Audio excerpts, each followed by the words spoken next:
Yeah, so we ended up taking Richard LeCounte from University of Georgia with our 5th-round pick. This guy's been a 3-year starter for him.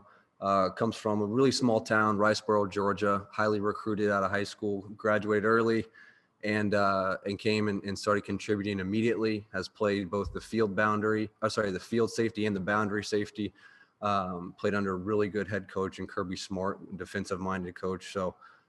Very excited to get a very experienced, productive safety to come in and compete for us.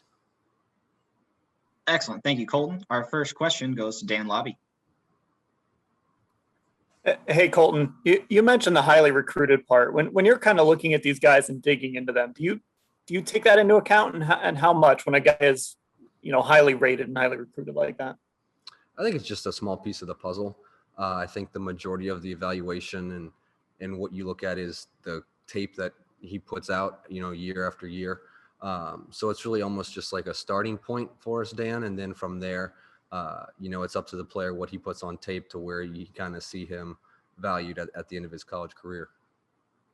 And I saw he was named the most improved defensive player, I think, in 2019 for their team. So did you notice a change from year to year there?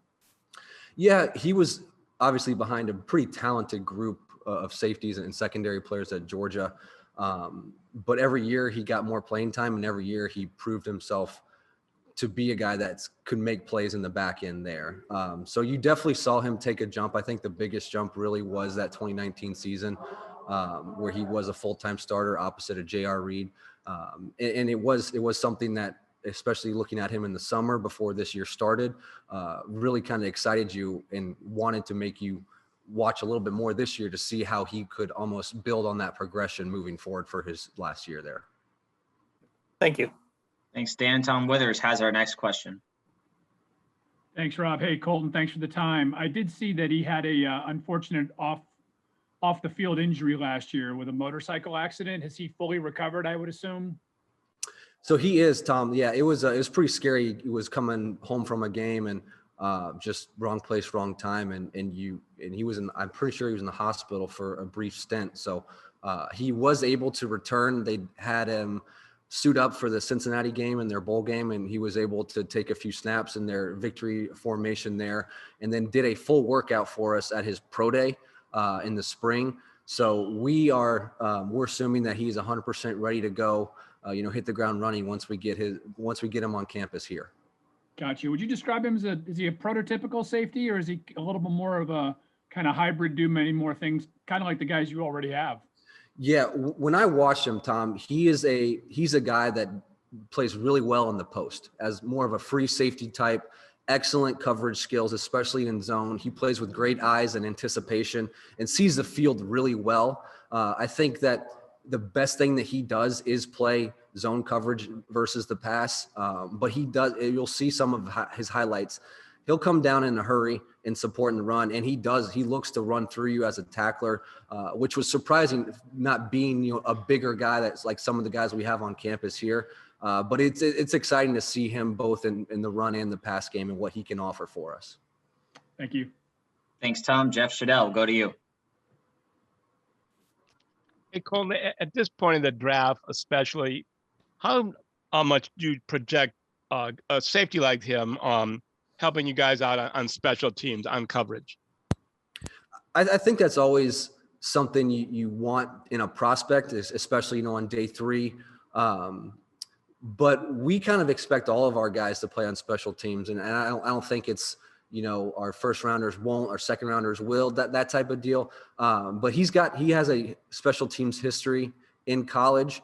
And I think the way to get on the field as quickly as possible, usually in an NFL camp, is through your performance and your production on special teams. So we are going to expect Richard to come in and compete both on the defensive side of the ball and in all 4 phases of our special teams units. Thanks, Jeff. Scott Petrick is next. Hey, Colton, when you look at how far the roster's come in just the last 15 months, right, since AB took over, could you imagine that you guys would have been able to do as much as you did on both sides of the ball over the 2 off seasons? I've learned to never underestimate Andrew Berry. But the fact that he is he set the tone early as soon as he got hired, and he says, we're going to be aggressive in adding players and adding competition to our roster. And he's been able to follow that up, in every single phase, whether it's trades, whether it's free agency, and whether we're seeing it now with the draft, his second draft as a decision maker for us. So it's really cool to see just the evolution of the roster. And I think that even with Coach Stefanski now and his staff, you get really good, healthy conversations on where we're at just in terms of depth, what we want to add, where we think we're really strong, and just sort of, go back and forth. But, to your point now, it's really cool to see over just a brief stint of, maybe these past 2-3 years, to see how that roster has evolved and how we've gotten better. And I think you've seen that on the field as well. Thanks. Thank you, Scott. Nate Ulrich, go to you. Colton, I had to kind of follow up on that along those lines. Is there any box that's unchecked? I mean, I know you guys got another pick coming, but did you guys accomplish everything you wanted to in this draft? Yeah, that's an interesting question, because I think the most important thing you want to do in a draft is add talent to your roster and add competition to your roster. And when you're able to just go best player available based off of your board and based off of how your scouts, your coaches, and your decision makers feel, that's when you walk away from it, after today, feeling really good about where you're at in terms of just like building a roster standpoint. So in that regard, it's nice to not be handicapped by, just drafting based out of strictly for need. And it's almost a perfect storm when a need lines up with the best player available. And that's when, you kind of start hitting on all cylinders. How excited are you about just the transformation defensively that you guys have made, free agency and this class combined, and just, how it kind of, you think it can match up with, the evolution on the other side of the ball in the league? Yeah, no, it's to add the pieces that we've added. It's something that, we were 11-5 last year.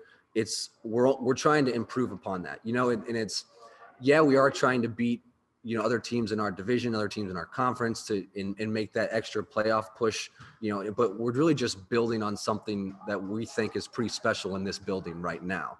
And just trying to take it one day at a time, one practice at a time, one game at a time, and try not to look too far ahead or to get too caught up with, how the roster looks at on paper. I think at the end of the day, it's always going to depend on how we perform on Sundays. Thank you, Nate. Marla Ridenour is next. Yeah, Colton, just one quick thing about Andrew Berry. Was he just as impressive with how he handled having a baby during draft week? I was joking with him because I saw him, it was before the second night of the draft. And I said, what are you doing here? Get home. Like if I was in the same situation, you would tell me to go home to my wife. So, but it's just, he's an extraordinary to work for. Nobody else like him. And, it's just a privilege to sort of work under him and learn from what he's been able to do, in this short regime already here in Cleveland. What do you think is there something that you've taken that you've learned the most maybe in this since he came? It's something that Andrew will never tell you, but he's usually the smartest person in the room at the time. But you'll never know it.